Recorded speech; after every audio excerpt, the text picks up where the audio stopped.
Copper Age, also known as a fall drop, is Minecraft update 1.21.9. This time they added new copper blocks, a full set of copper equipment, of course a copper golem, and many small but important improvements. Let's take a look at what's new. As always, you will find timecodes in the description, so choose what interests you. Subscribe and let's dive into Minecraft in a whole new way.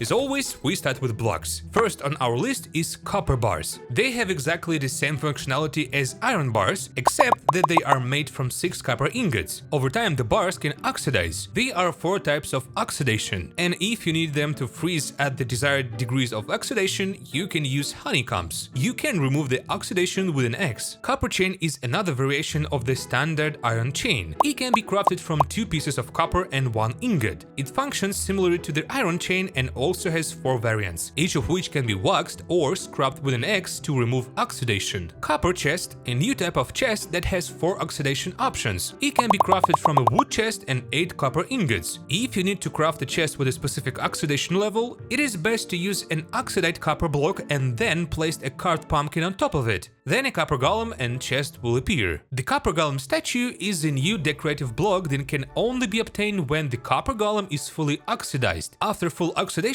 if the copper golem has not been waxed and is standing on the full block, it has a chance of approximately 0.5% per tick to turn into a copper golem statue, taking a random pose. There are 4 poses in total: standard, standing, sitting, running, and a star pose. It's better if you don't know what players have come up with to do with the golem statue in this pose. You can change the pose by right-clicking on the statue. It can even hang in the air, but initially still requires a solid block to place on it. If lightning strikes them, the oxidation will disappear instantly, but they cannot be used as a lightning rods. The competitor can read the state of the copper golem statue and emit a signal of varying strength depending on its pose. The statue can be obtained with any tool, even by hand. Note that if the golem was holding an object in its hands and then turned into a statue, the item falls out of its hands onto the ground. An unwaxed statue will continue to oxidize, but with the help of an axe, the oxidation can be removed, to the point where the statue turns into a full-fledged living copper golem.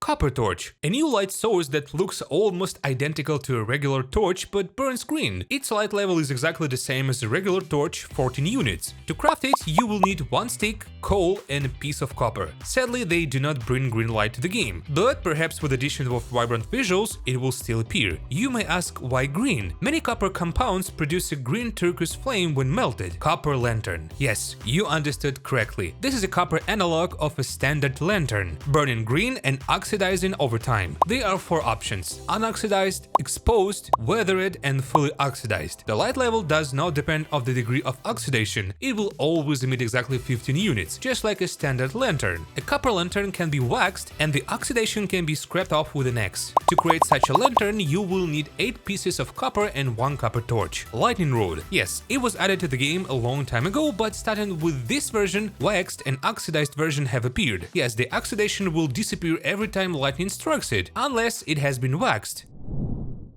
Shelf. This is a new functional block that can be used to store and display items. There are 12 types of shelves in total, 1 for each type of wood, including nether wood. To create one, you will need 6 blocks of strip log. This will give you 6 shelves at once. Each shelf can hold 3 stacks of blocks or items. Each slot can hold either a full stack of stackable items or a single non-stackable item or a block. Unfortunately, the number of items in a slot is not displayed even visually. This means that if you place several blocks or items on a shelf, only one will be displayed.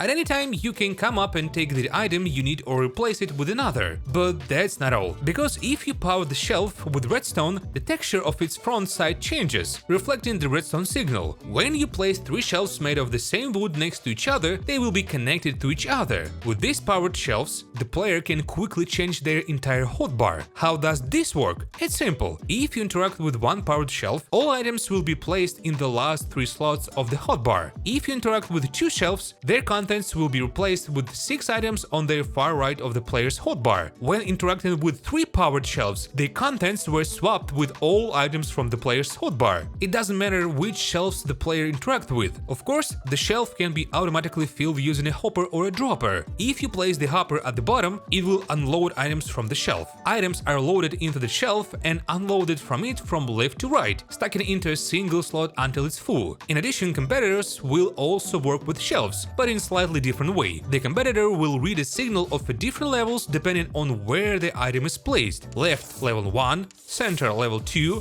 right level 4. And the unspoken feature of the shelves is that they are very similar to vertical slabs, which can also be used in construction. I think now it's the best time to ask you to subscribe to the channel, like this video, and then suddenly you will be safe and sound.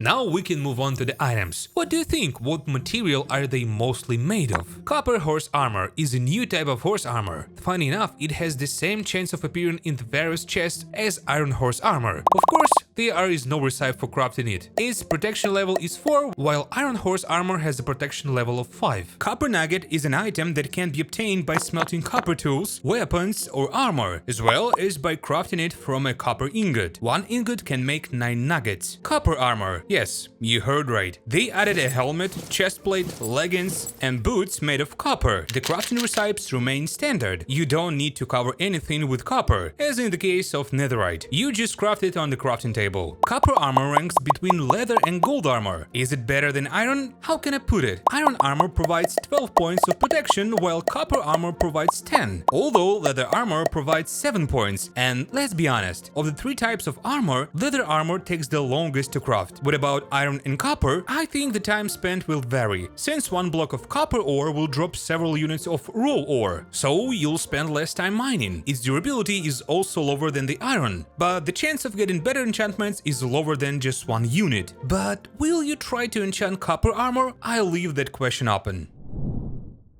Copper tools. Once armor appeared, tools had to follow. This list includes an axe, a hoe, a pickaxe, a shovel, and of course a sword. The crafting recipes are identical to their predecessors, with the exception of the copper material. Here things are a little different. Copper tools are positioned between stone and iron tools. If we take mining efficiency and compare it with the iron tools, the indicator is only 1 unit lower, but in any case, the durability is still lower. The same applies to the sword, which is identical to the stone sword in terms of attack power. Strangely enough, the only difference is in durability and enchantment points. The last item in our list is the copper golem summoning egg. The texture is quite beautiful, but it really annoys me that the egg themselves are not in the middle of the slot. Why is that? I have no idea. Now we can confidently move on to the section dedicated to mobs. To be precise, to just 1 single mob. Copper golem is a new mob that has become part of the Minecraft family. As a reminder, it lost in the 2021 mob vote. There were 3 candidates at the time: Copper Golem, Glare, and Ally. Glare lost in the first round and Copper Golem lost in the second. The developers have said more than once that mobs that lost in the vote still have a chance to make it into Minecraft, and I hope the others do too.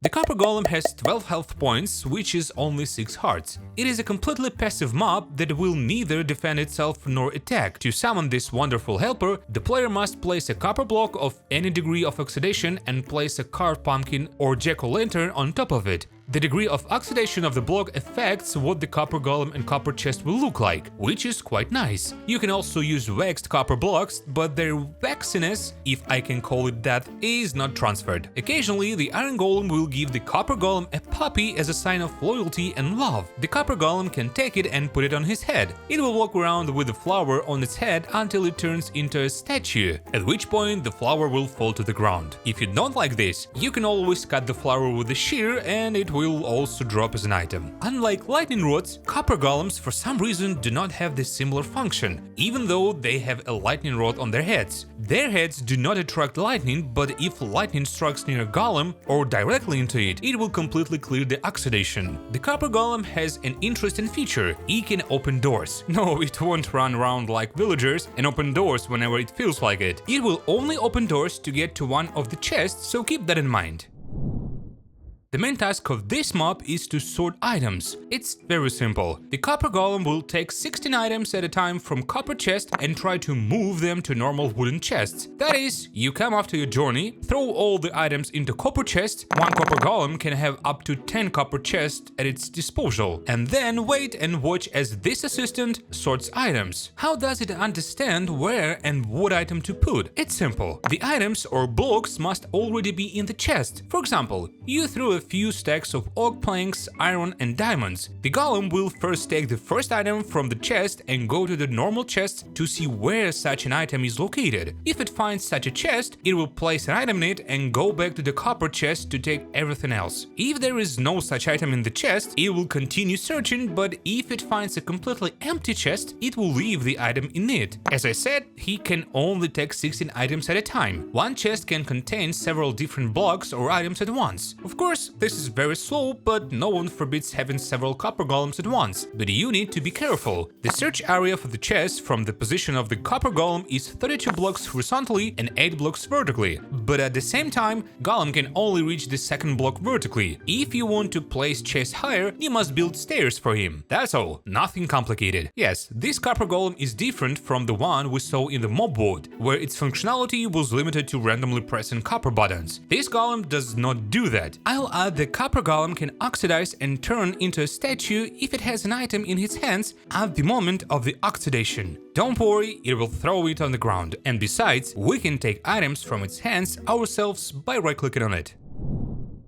A mannequin is, of course, not a mob, but it is a non-playable entity that is very similar to a player, yet cannot be controlled by the player in the usual sense of the word. To summon a mannequin, the player must type the command /summon mannequin and select the desired options. Just like a player, a mannequin has 10 hearts of health and is affected by gravity and liquids, including lava. Hostile mobs do not react to the mannequins in any way, just like normal ones. For the sake of experiment, I gave the mannequins some wheat and the cows did not react in any way. We can also summon mannequins with specific texture and, importantly, player skins. I summoned myself, and as you can see above, my nickname is even displayed, but underneath it is an NPC note so as not to confuse players. But I think it would be better if this note wasn't there. My knowledge of comments is very primitive. I can show everything, but other players even manage to make full-fledged mirrors on mannequins. I think the map creators are happy with this new feature. Now let's move on to the general changes and new features that have appeared or affected version 1.21.9. First things first, end flashes. Now there is a skylight in this dimension, which is why you can see flashes in the sky every 30 or 40 seconds. Initially, this appeared in the Bedrock edition of the game, with the Vibrant Visuals graphics setting enabled, and now it has gradually appeared in the Java as a part of the code update to implement Vibrant Visuals. The sound of the flashes can be controlled in the Weather Sounds settings. When the Ender Dragon has not yet been defeated, that is, the fog effect is active, the flashes are not visible, but the sound can be heard. When the flashes occur, the brightness of the sky increases, flooding the dimension with a purple light. The flash is a separate texture that can be changed with the help of Resource Pack.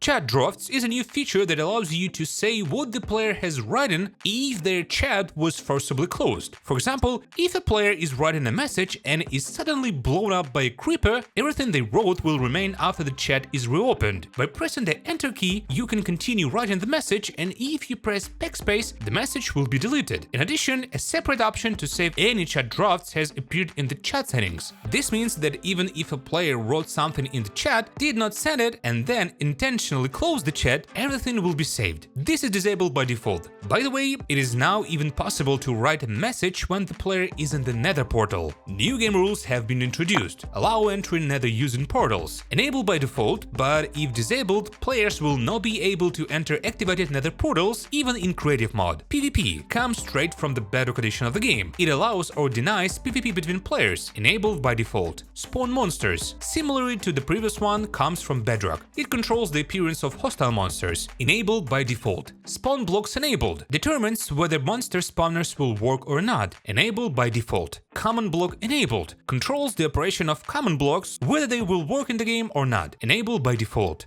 Finally, after 16 years of development, the cursor in Minecraft can now be changed. If you hover the cursor over the text, it will turn into a text selector. If you hover over a button, it will turn into a hand cursor. If you don't like this, you can disable it in the cursor settings. In addition, the control settings now include the option to invert the mouse along the x-axis. You can now switch the players running from holding down a key to toggling, that is, pressing once and run until you press again. Added the ability to change the sprint window. It is responsible for the time window in ticks, where double tapping the forward key activates sprint. And finally, you can now assign one key to multiple action in the game. For example, you can assign one key to both running and jumping.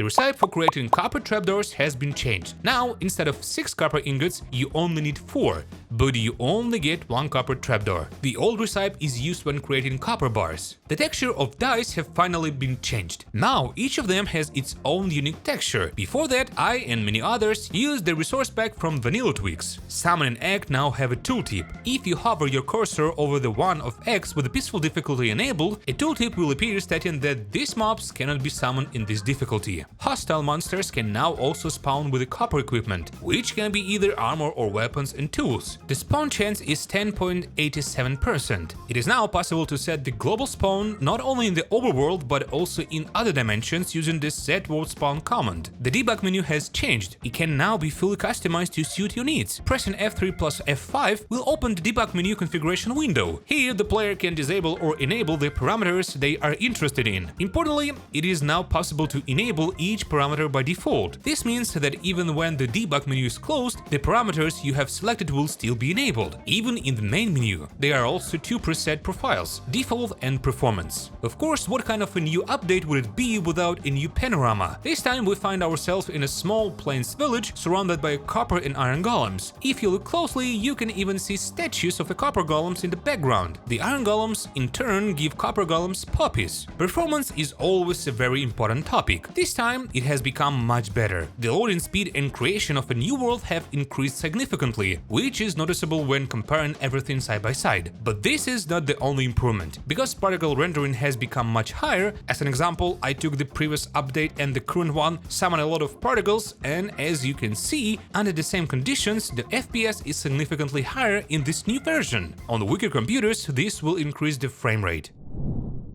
Finally, I will tell you about debug mode, specifically the mode, not the menu. Don't be confused. With the help of a special Java arguments, we now have the opportunity to understand how Minecraft works and in general learn about its hidden features. For example, I can make all villagers spawn with their trading deals unlocked, or see how the pathfinding engine works for mobs, how mobs' brain works, how the game sees them, create your own panorama with literally 2 keys, disable telemetry setting, and so on. There are a lot of these arguments and there is no point in talking about each one, so instead I have left a list of all the arguments in the description. To enable them, you need to open the launcher, edit your installation, go to the Java argument section, and at the very end, first add this argument. It will enable the mode and allow others to work, and then, after it, paste the necessary arguments from the list I left in the description, separated by a space. Enjoy!